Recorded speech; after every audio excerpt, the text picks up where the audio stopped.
Takwa itu senantiasa menjalankan apa yang Allah perintahkan dan menjauhi apa yang kemudian Allah larang. Maka dalam kaitan berhijrah, ketika kita udah ada kepikiran ini ada sesuatu yang salah nih, ini benar harusnya saya begini, harusnya saya nggak boleh begini, harusnya saya begini. Ini fungsi dari akal yang kemudian menerima sinyal-sinyal saya harus bertobat karena fitrah manusia mengenal nilai-nilai kebaikan. Pacaran merugikan atau menguntungkan? Kata siapa merugikan? Menguntungkan bagi pihak pria dalam sisi nafsu. Coba bayangin, kalau teteh ditembak dengan puisi yang indah, pasti diterima. Sayang, aku tuh udah lama merhatiin kamu. Aku tuh tiap malam ngimpiin kamu.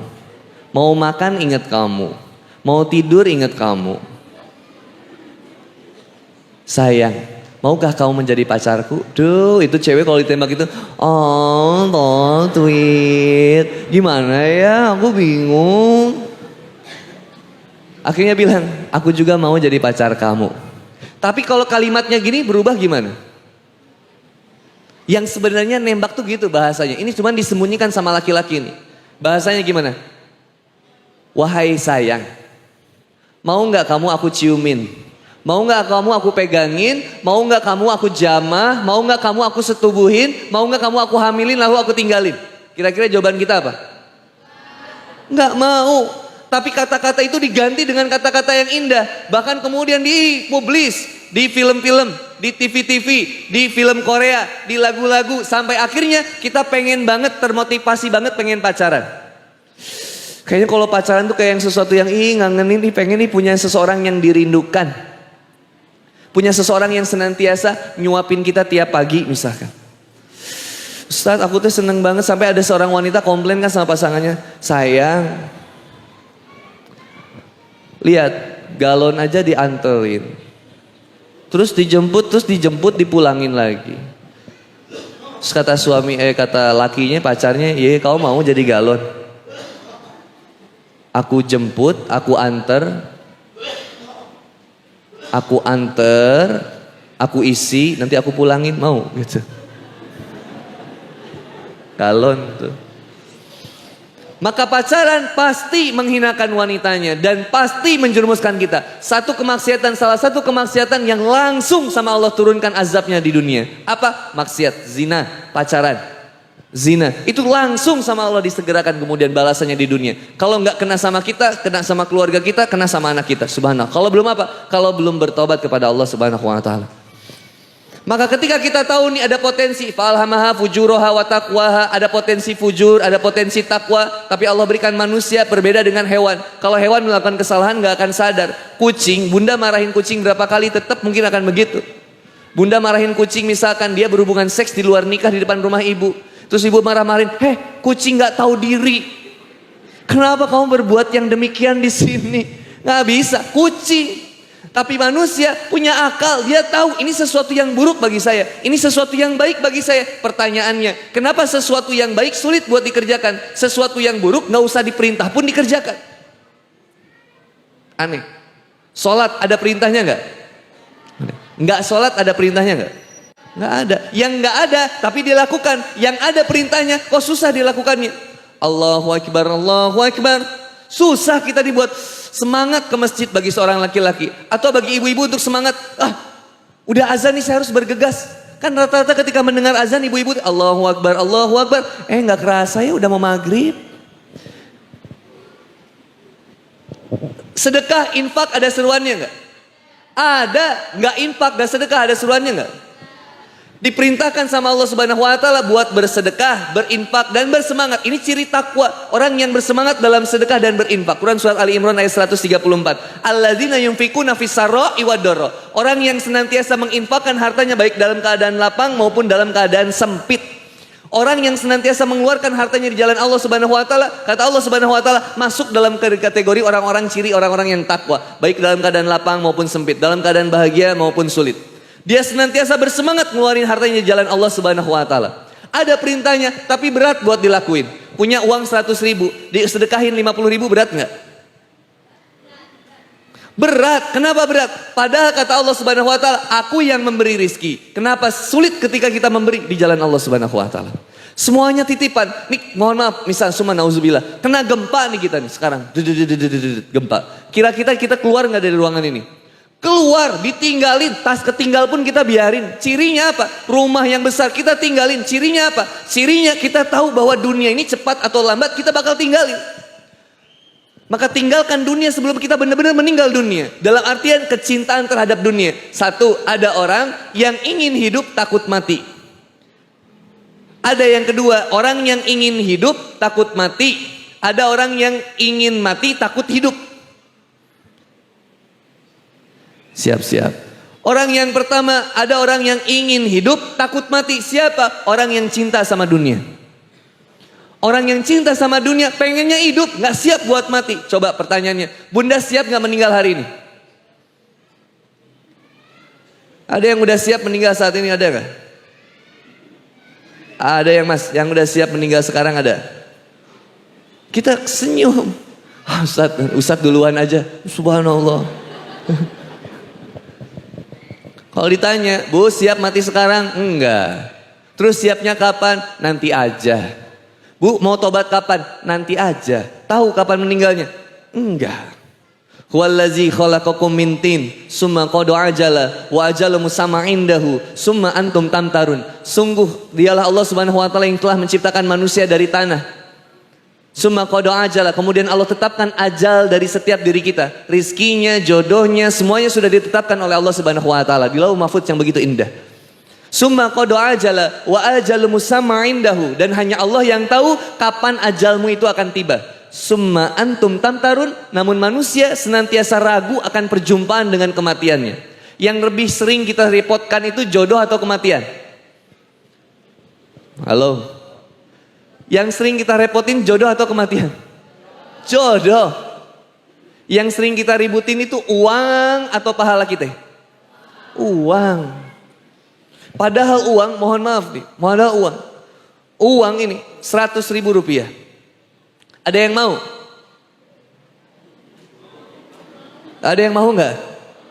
Mau. Sekarang mohon maaf saya nih gini. Masih ada yang mau? Saya taruh di bawah, saya injek-injek. Masih ada yang mau? Luar biasa. Kelihatan banget. Cinta banget. Meskipun sudah hancur, lecek, diinjek-injek, tetap direbutin nggak? Saya lempar misalkan di tengah-tengah tuh. Begitu dilempar, diambil nggak kira-kira? Diambil. Saya lempar nih Pak ke sana tuh Pak. Syup. Apalagi kalau dilemparnya banyak misalkan. Syup, diambil nggak Pak? Ambil, rebutan, diinjak, dihinakan, tetap direbutin. Ini yang luar biasa. Dunia dalam pandangan mata kita ini sesuatu yang begitu indah, mengagumkan. Zuyyina linnasi hubusyawati minan nisa. Dijadikan indah pada pandangan manusia. Apa-apa yang dicintainya? Yang pertama wanita. Yang berikutnya emas, perak, harta, kekayaan, kuda, pilihan, harta, motor, mobil. Itu kayaknya sangat, kemudian kita tuh lihatnya indah banget. Udah punya Avanza, pengen punya Fortuner. Udah punya Fortuner, pengen punya BMW. Udah punya BMW, pengen punya Mercy. Punya Mercy, pengen punya Rubicon. Terus naik-naik sampai kapan? Udah punya rumah tipe 36, pengen punya tipe 72. Udah punya 72, pengen punya balongnya. Yang ada kolamnya. Udah ada yang punya kolamnya, pengen tamannya lebih gede. Pengen ada ayunannya, pengen ada roller coasternya. Semuanya macam. Akuarium piranha, semua pengen punya. Ini luar biasa. Ini inginnya kita nih, cinta sama dunia luar biasa. Pengen suami yang kayak gimana? Ustadz, saya pengen yang sederhananya, suami yang penting soleh. Udah ganteng, kaya, itu aja. Gimana sih? Udah lupa kita sama kata Rasul, tunkahul mar'atu li arba'in. Seorang itu dinikahi berdasarkan 4 perkaranya. Yang paling utamanya adalah walidiniha fatfar bidati din taribat siadak. Yang paling terbaik agamanya. Kalau yang dipilih agamanya, kau akan bahagia dunia dan akhiratnya. Tapi yang kita kejar tampangnya, cakepnya. Padahal belum tentu cakep itu kemudian membawa kita kepada kebahagiaan, belum tentu. Cuman kita prestis aja ketika bawa suami kita ke undangan, mungkin itu aja. Tuh lihat suami gue, ganteng ya. Makanya Bunda, saya ketemu sama seorang wanita yang punya suami pas-pasan banget. Wajahnya mungkin di bawah rata-rata gitu ya. Saya tanya, Teteh kan cantik. Kenapa Teteh cari suami yang mohon maaf itu pas-pasan? Dan dia sadar, teman saya. Terus dia bilang apa Bunda? Bon, gue cari suami yang pas-pasan supaya nggak ada yang suka sama dia. Dan gua nggak berat ngelepasnya gitu. Bayangin Bu, ibu punya Anggora Persia, indah banget. Kira-kira kalau Persia punya Anggora gitu, kalau dikeluarin rumah mau nggak sama Bunda? Enggak, dikerem di rumah. Kenapa? Karena Anggora Persia. Kalau punya kucing kampung, kasih asin, oke. Kasih ikan, oke. Kasih bakso tahu, oke. Ditendang sama Bunda, gitu ya. Jadi istri aku tuh berat punya aku tuh sebenarnya. Enggak gitu. Kenapa? Oh nggak berat dia, Ustaz. Dia pas-pasan dalam pandang manusia, tapi alhamdulillah dia hafal Quran. Ini bagi saya lebih, padahal cewek ini udah cantik, tajir lagi. Itu waktu aja kita ngerebutin dia juga. Dulu tapi, ya begitu saya nikah duluan, akhirnya saya nggak berpikir untuk menjadikan dia istri ya. Istri pertama maksudnya, istri kedua aja lah gitu. Tapi dia udah nikah. Dan suaminya, Masya Allah, secara tampang biasa, tapi hafiz Quran. Dan ini yang buat dia bahagia, luar biasa. Sampai bilang ke suaminya gini, Pak, udah Papa bekerja dengan semampu Papa. Jangan terlalu repot, Mama punya usaha yang bisa menghidupi keluarga kita. Ini suami istri idaman banget gak tuh? Pokoknya Papa silakan, mau Papa dagang cilok, bakso tahu bebas. Yang penting Mama ada rekening di rekening Mama, ada 1 miliar semua buat Papa. Bukan hanya tulang rusuk tapi jadi tulang punggung, brother. Nikmat gak tuh? Aduh. Kita mau tiduran juga sambil ngurus apa? Manuk. Manuk tuh apa? Burung kan? Ngurus manuk sambil ngelipet sarung. Allahu Akbar. Nikmat 1 miliar, brother, udah ada. Santai pagi-pagi bikin kopi, makan roti, celupin ke kopi. Teman kita ngelewat, bakso tahu. Masih kerja, masih musim. Waduh, sombong. Enak ke masjid santai, bener gak? Allahu Akbar, khusyuk banget. Kan ada yang Allahu Akbarnya beda. Allahu Akbar. Aduh banyak beban banget. Hutang, cicilan, istri yang rewel. Oh, ya Allah. Minta ganti istri ya Allah. Gak nyukurin banget deh. Sampai istrinya dibawa ke sumur yang paling angker. Dimasukin istrinya ke sumur. Cerewet banget di rumah itu. Masukin ke sumur yang terus pulang ke rumah. Pas pulang ke rumah, loh kok sepi ya di rumah ya? Oh istri saya gak ada. Dijemput ke sumur yang angkernya, dikeluarin. Pas begitu istrinya mau dikeluarin, yang keluar jinnya. Kata jinnya, saya gak betah di dalam. Ada manusia cerewet banget. Stres punya istri yang bawel. Duh, papa pulang langsung, kamu dari mana? Dari kantor. Bohong, meeting. Alah, meeting aja tiap malam. Udah makan belum? Belum mama.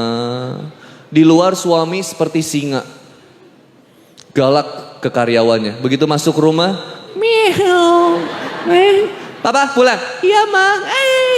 Kucing Anggora digini nih. Subhanallah. Tuh istri yang luar biasa deh.